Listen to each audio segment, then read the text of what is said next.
May be in the works for the Bank of Canada. The nation's central bank is joining forces with 5 other major institutions to study the benefits of introducing a digital currency. As Mike Lecouture reports, it comes as more consumers turn toward electronic forms of payment. When salad seller Mad Radish opened in Ottawa 2 years ago, it tossed cash in favor of debit and credit only. Other businesses have followed, and so have consumers. We've just sort of shifted to that Apple Pay, and that's been super handy as well. You don't even have to pull out your credit cards. According to an organization that tracks payments in Canada, 73% of all transactions in this country are electronic. So we're essentially already a digital economy. And the Bank of Canada is now looking at digital currency. The bank needs to think about other emerging payment technologies.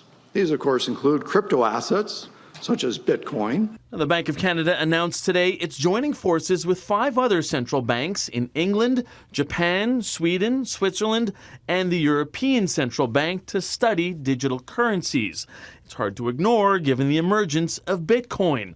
The percentage of Canadians who own the cryptocurrency jumped from 2.9% to 5% between 2016 and 2017. Now, most people use it as an investment vehicle. After all, one Bitcoin is worth more than $11,000 Canadian. But it's highly volatile, and some predict its days are numbered. The moment the central banks get into digital currency, that will be the death knell for these private digital currencies. China is already working on its own digital currency, and social media giant Facebook is doing the same. It's why business professor Ian Lee says Canada has no choice but to start looking at it. However, he points out our central bank has to be careful not to become competition for commercial banks. If they created such an attractive digital currency, they would suck all that deposit money, or a lot of it, out of the banking system. A spokesperson with the Bank of Canada cautions these discussions with other countries are just exploratory and no decision has been made yet. But when you consider where our economy already is, the central bank may have to create a digital currency to remain current. Mike Lecouture, Global News, Ottawa.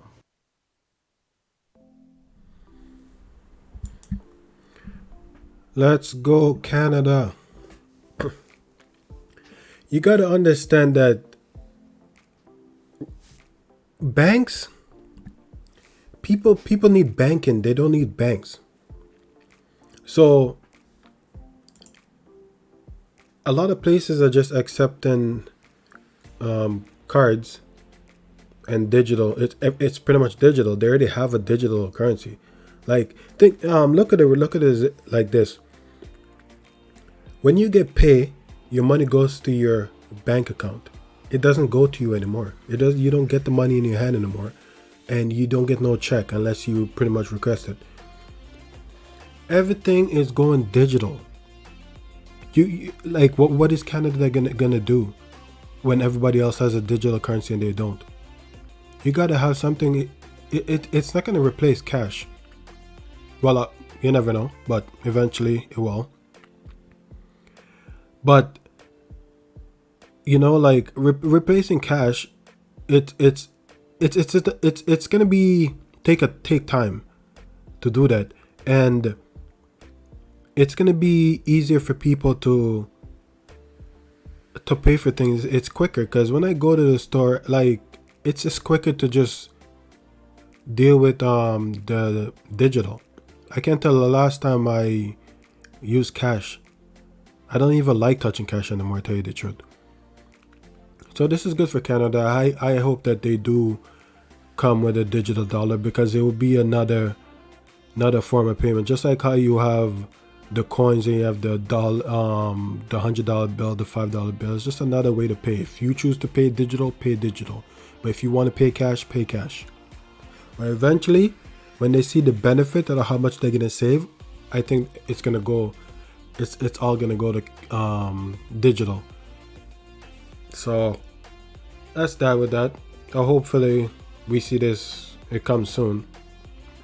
So today, November 6, 2020, Canada tax collector seeks to force crypto exchange CoinSquare to fork over client's record. I'm here up in Canada. I know what CoinSquare is. I don't use CoinSquare. I'm not sure who the hell use CoinSquare. The reason why I don't use CoinSquare because I use Binance. And actually, I just started using Binance like yesterday. And before I used to use Coinbase and Crypto.com. But now I use Binance. I don't have any use for Coinbase and Crypto.com as much. But this is the news. The Canada Revenue Agency seeking a judge to force cryptocurrency exchange CoinSquare to hand over 7 years of clients' data in a legal action that could help it audit Canadians for unreported crypto gains. So you're going after CoinSquare, and Coinbase is here. I've been buying off Coinbase for years. I never seen anything in the news about Coinbase, or maybe they already did it and they already got what they want, because Coinbase, I guess, doesn't really care to give up your information. That's another reason why I stopped using them. But you got to do what you got to do to survive. You can't fight this. Eventually, CoinSquare is gonna have to do it. There's no way around it. This is tax money. You can't get away from tax. Alright, so the CRA wants to check whether CoinSquare users complied with the tax reporting obligation, according to the National Post. Canada tax collector appeared to be testing a tactic the US peers at the International Revenue Agency deployed against Coinbase. Pursue crypto customer record with the help of the court. Honestly, it's either they do it, CoinSquare do it, or they're not going to be able to operate. And if they're making money, they're going to do it. Simple as that. Big boy, Ethereum founder Vitalik. So Vitalik Buterin sends 1.4 million of Ether in preparation for Ethereum 2.0 staking. I pray that this goes. I think it's gonna go. Everybody wants to stake. Everybody's staking their 32 Ethereum. Let's go. This is gonna start the next bull run. Are you ready for the moon? I'm ready. Ethereum founder Vitalik Buterin has sent his first Ether for staking on the next iteration of the blockchain network. Buterin VB2 address sent 100 transactions for 32 Ether reach, all in the total of 3,200 units of the cryptocurrency, as reported by trusted nodes. The amount is worth around 1.4 million at press time. So you already know Vitalik. This is good. I like to see it because you're a founder of a project and you're the first one to do this. You're the man. You're the man, Vitalik. You're the man. I know. Staking is a way to support the proof of stake blockchain network by committing funds for a period of time in return for rewards. Proof of stake networks do not rely on mining, as do the existing network and Bitcoin. When you talk about Ethereum, please don't mention Bitcoin because they are not the same and Bitcoin is on another level. But Ethereum is also very good. I hope everything works so it can start on, I think it's next month, December 1st. I think that was the launch date. If everything goes good. Let's go Ethereum. If you have 32 Ethereum, stake it. If you could afford it, stake it. Let's go. Next piece of news. Licensed Swiss crypto bank launching Tezos trading and staking. Okay, announcing the news Friday in a blog post, Signum said it's now offering trading, staking, and custody for Tezos. Users can earn rewards by staking XTZ with no minimum period and interest set to be up to 5% annually. The company is regulated as a bank by the Swiss Financial Market Supervisory Authority, FINMA, or FEMA. So, a Swiss bank launches stables trading and staking. So, you could stake your crypto in the bank, and this is in Switzerland. Ooh, Switzerland is up and moving and going. Think about that. I think that is something banks should be doing. I think that would be good for banks, because a lot of people that want to buy or has this token or have crypto, they want a safe place that they could stake the token. And honestly, to tell you the truth, there's not much use for banks anymore. Might as well, because your money, you keep your money there, and it's more secure or more insured than anywhere else, except holding it yourself. If you could hold your crypto yourself, hold it yourself.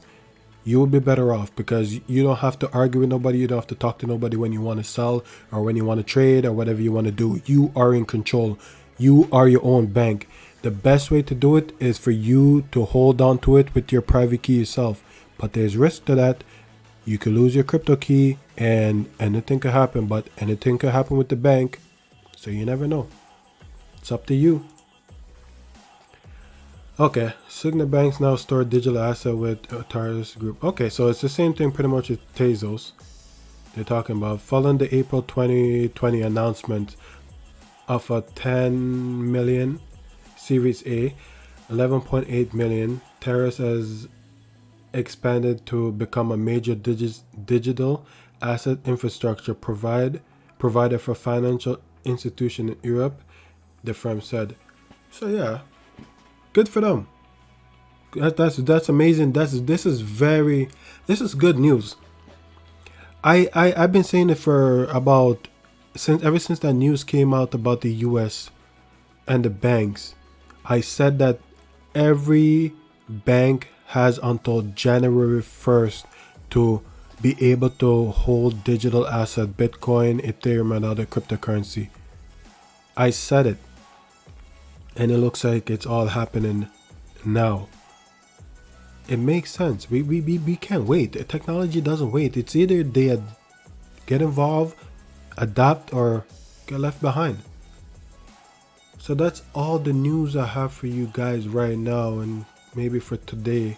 I'll try and find some more information, some more news that's happening today, and let you guys know what's going on. So right now, Bitcoin is at 15,350. Go Bitcoin. I will leave the links to everything here, so you guys could just click and check out the news. Make sure everything is legit. Anyways, this is just for entertainment purposes. This is not financial advice. I'm not a financial advisor. I'm just another guy on YouTube sharing the information that I find and making it more accessible to you, so you don't really have to do as much research. There's not much research in this. It's just for you to just get the news right away from somebody that already done it. Anyways, don't forget to like and subscribe. I will see you guys on the next one.